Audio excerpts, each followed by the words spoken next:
Hi everyone, welcome back to my channel. So today's card's going to be a little bit different for me.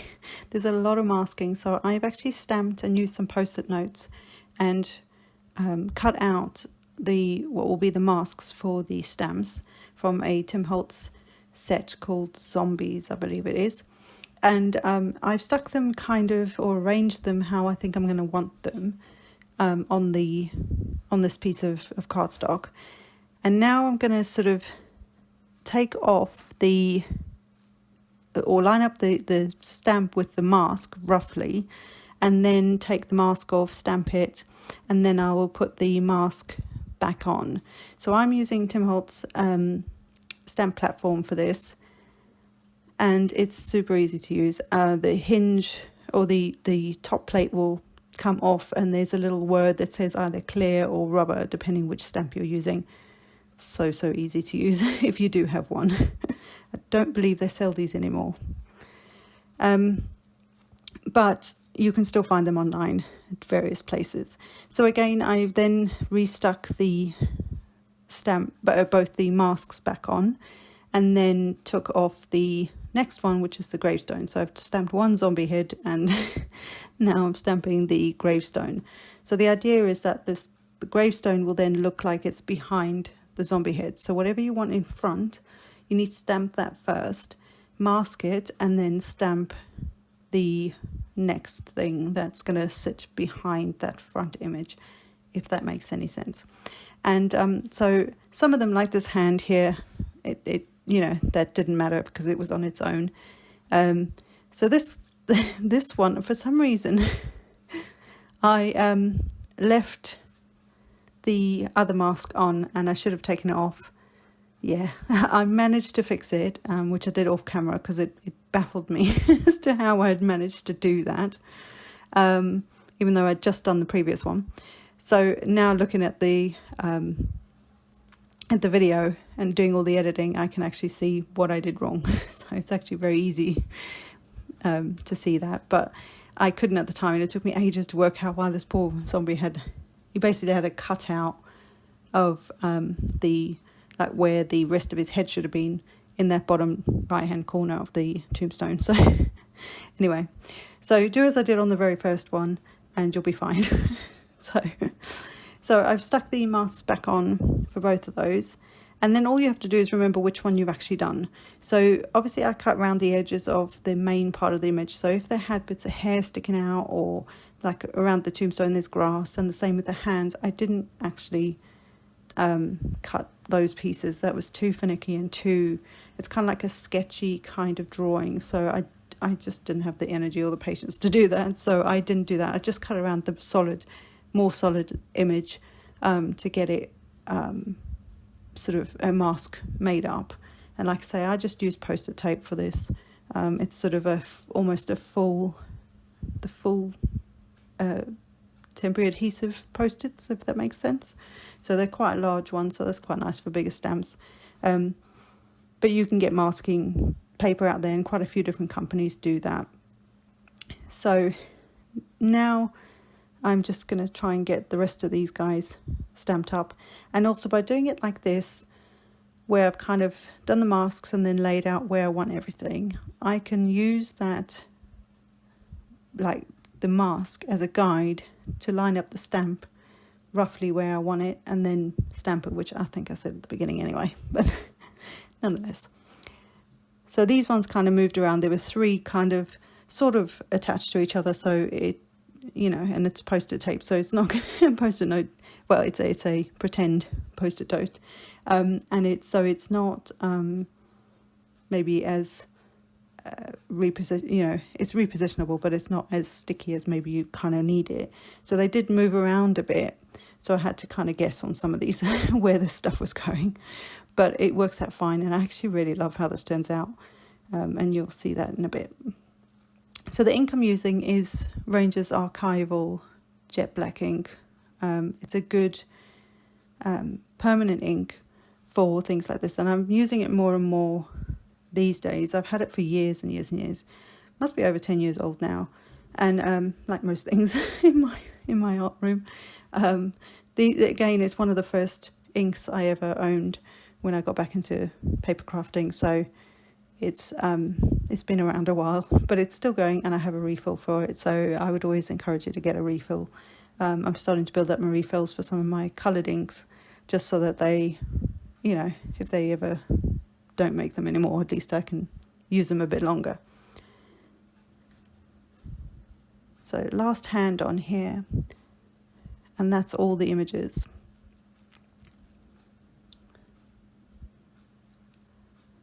And the paper I'm using is some Smith's, this is acrylic paper. It was the last piece I had, so I thought I'll just use that, and then it's done. And it's about 5x7, so I do cut it down slightly smaller and add it to another piece of cardstock later on.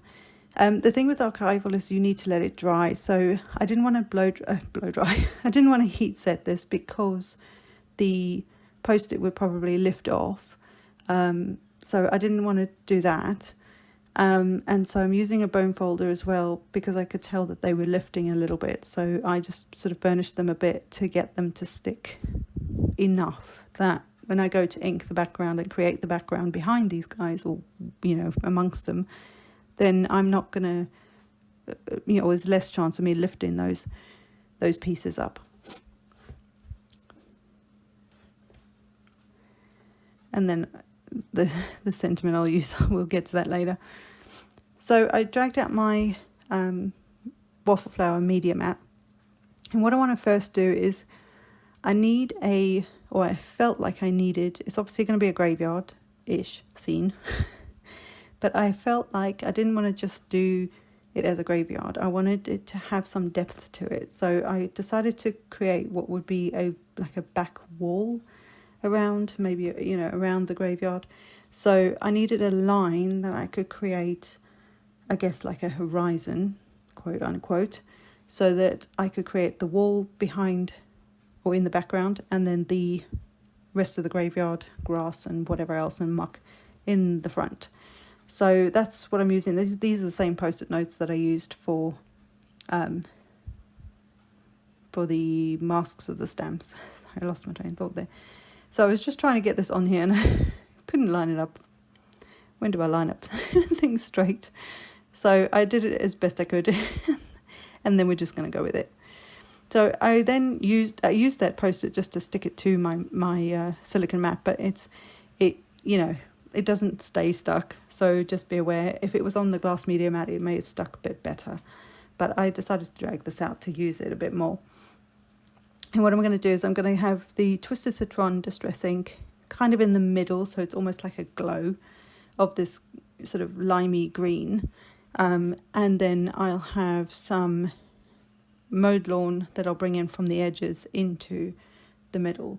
And that way I just thought it kind of gave this, yeah, like a glow, almost as if you had like a lamp on, or a, you know, an old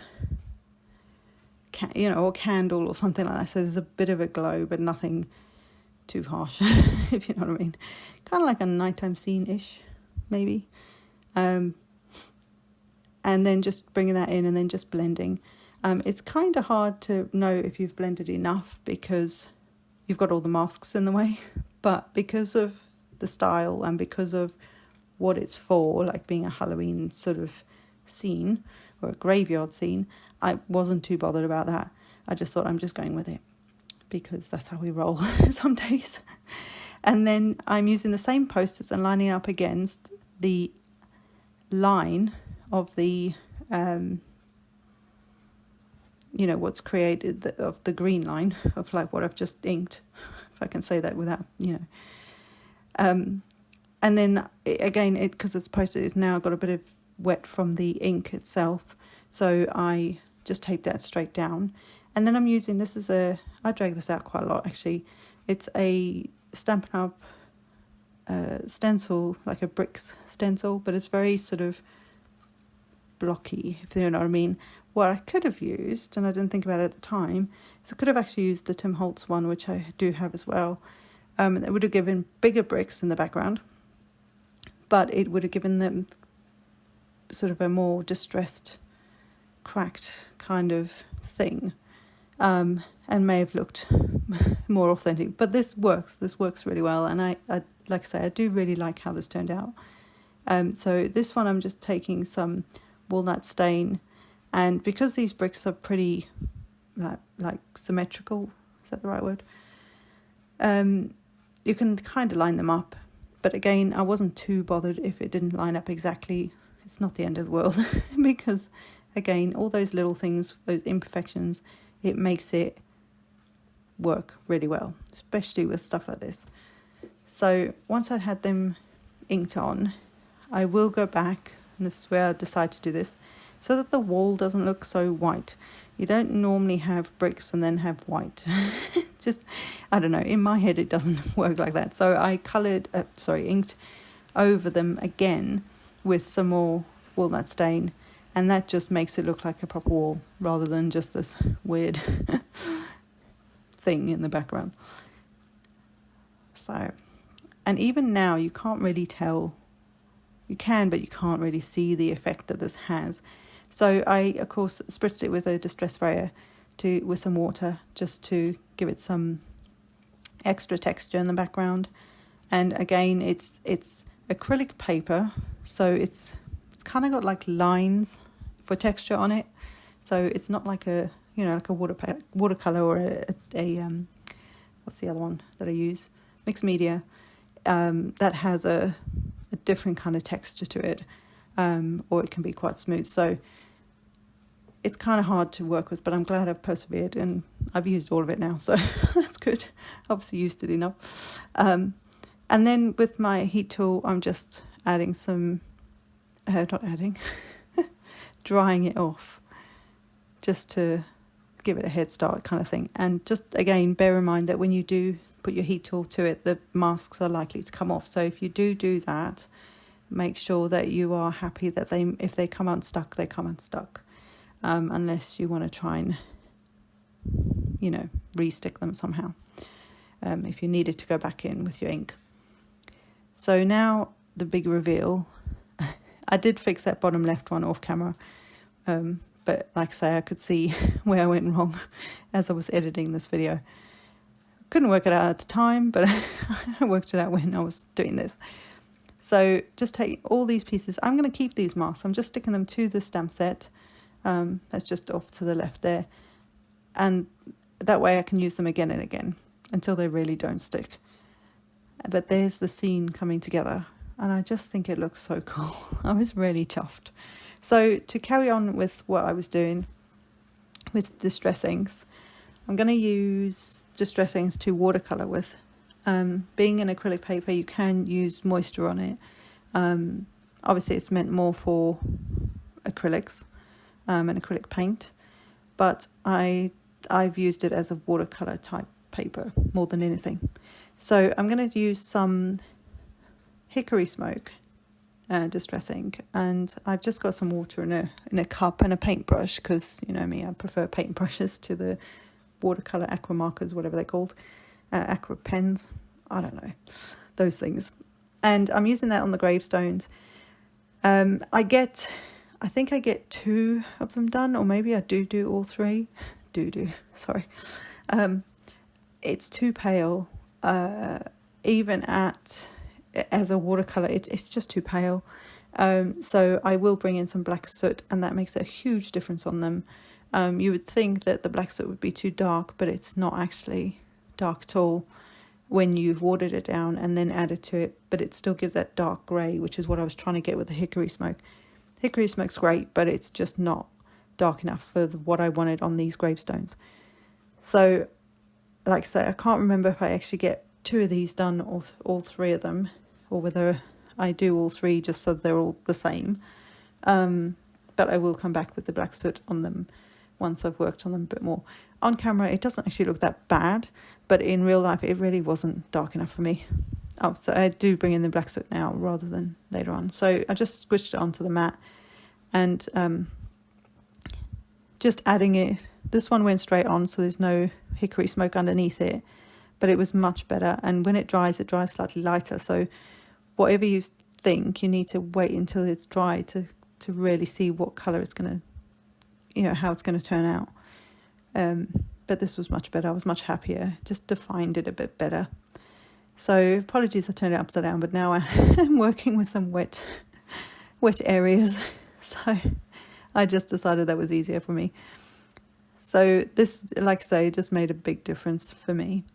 But do what makes you happy. Do you know what I mean? Like if the grey works better for you and you want to wait till it's completely dry and then add some more grey to it, you know, hickory smoke or whatever, then that's what you should do. Because maybe that would have intensified it. In fact, it probably would have intensified it. I just wanted to get done. So I enjoy doing these things and I love doing the videos, but sometimes if a project goes on too long, I'm like, no, enough. So I hope I'm not the only one who thinks like that. But I did have fun doing it, if that makes any sense. So just cleaning up my little media mat here. And then I will move on to the next colour. I sort of predetermined what colours I was going to use. So I've got brushed corduroy, pumice stone and tattered rose for the for all the, what are they called, zombies. So I'm using the pumice stone on the like face of the zombie. I don't know that I go in with the brushed corduroy at all. Or do I? Oh no, I think I do use it somewhere.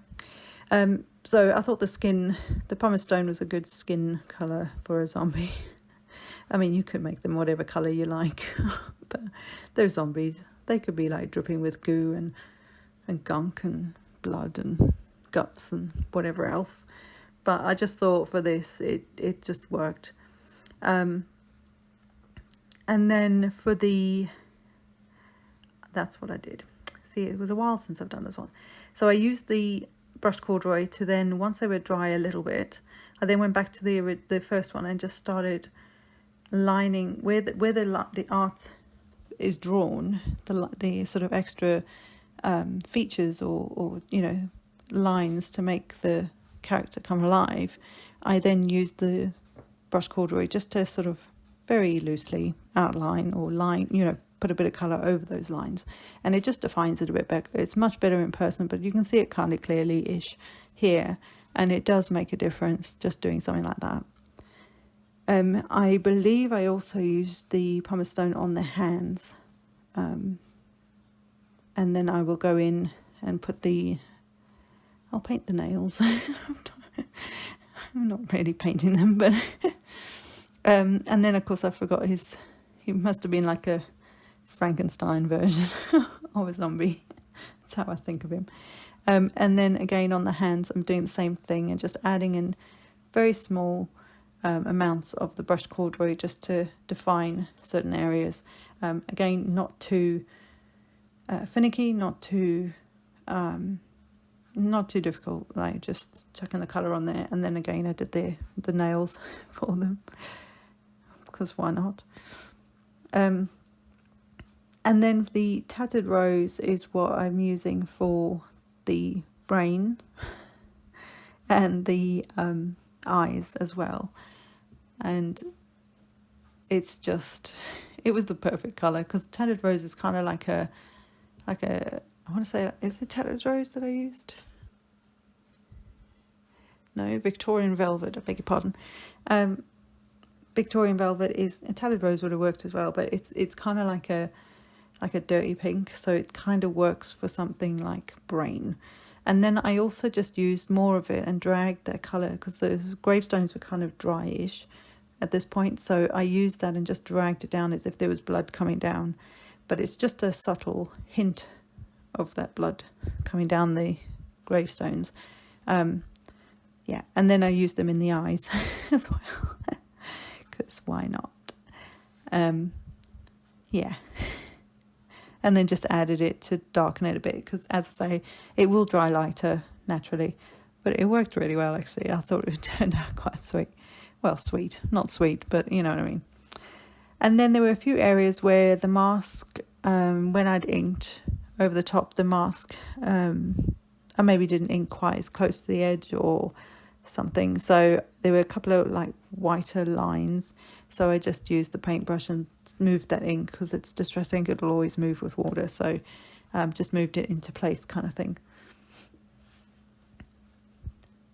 And then as a final thing, I trimmed this down slightly, so I think it turns out to be 6 3/4 by 4 3/4 or thereabout. And then I just stuck it to a piece of black textured cardstock. I'm not making it into a card because I think things like this, I've got a few of these larger panels where I think you can either then keep it and stick it to a card if you need a card in a pinch. But things like Halloween, I don't really, I mean, I'm terrible for sending cards anyway, but if I don't know that I would send a Halloween card out. I don't know who I would send that to. So, but these sort of things, when they're larger panels that you've done this kind of, and taken the time to do this kind of artwork or create this sort of thing, for me, I think that could just sit somewhere as decoration. You could just pop it up next to a vase or, next to a photo frame or something like that as part of your Halloween decoration. So, and you can do the same for like Christmas, spring, Easter, whatever. Same idea. So I just stuck it flat to that and then put a couple of acrylic blocks on top just to hold it in place, because the acrylic papers, because of all the moisture from painting and inking and splashing splatter, it's going to be a bit warped. It's just what's going to happen every time. So I just, while the glue's drying, I just shoved it under some acrylic blocks. And then I have this is a piece that I used another Tim Holtz stamp on, one of the wood grain ones, ages ago. In fact, I think this might have been last year's Halloween series where I made the mouldy wallpaper and stuff, and the mouldy, I can't remember what I called it, but anyway, it's in the playlist below, on my channel, sorry. And so I had a piece left, so I kept it, and then I decided to stamp the sentiment on there, although this is just going to be we're going to make it into like a sign in the graveyard rather than a sentiment per se, because I'm not making it into a card. But I just stamped it on the lightest area and then trimmed it off so that I had this block of wording. And then I'm going to use the same I love what it says. I'll read it in a minute if you haven't caught that. And then I was trying to work out where to put this, and that's when I decided to make it into a sign, so that it kind of made sense just sitting in the middle of nowhere. So I then took another piece of that wood grain paper that I've sort of created. Obviously the stamp does most of the work, but I made, I inked and splushed it and all that jazz. And then I just took a piece and I just hand cut a piece of the wood grain, and then I will trim it down to where I think I want, like what length I want it. And then I will simply stick it together and make it into like a little signpost thing. That makes any sense. And again, I just hand trim that, because it doesn't matter if this bit's a bit wonky. I will line it up with the edge of the card at the bottom, but it doesn't matter if it takes tilt, shall we say, because it's a graveyard. There's zombie heads everywhere and hands coming out the ground. So it's okay. So sometimes you just got to deal with the squonk lines. The other thing I did do was I grabbed this is a distress marker, and this is I think this is Walnut Stain, as it turns out. I don't have many of these, but if you use a watercolor marker around the edge of mementos will work as well, or Stampin' Up markers, something like that. If you use it around the edge of your paper that you've trimmed or cut, it would just take that white edge off, and it just makes it look more not uniform, but it finishes it. So I've actually started to do that, especially if I've had to hand cut something. Oh my god, me handcuffed? No. But if I've had to hand cut something right up to the line or the edge of the stamp or whatever it is, then I will use something like that. I actually do it in a video coming soon, and I think I filmed it. I think. So yeah, it just finishes that off, and just makes it look just nicer.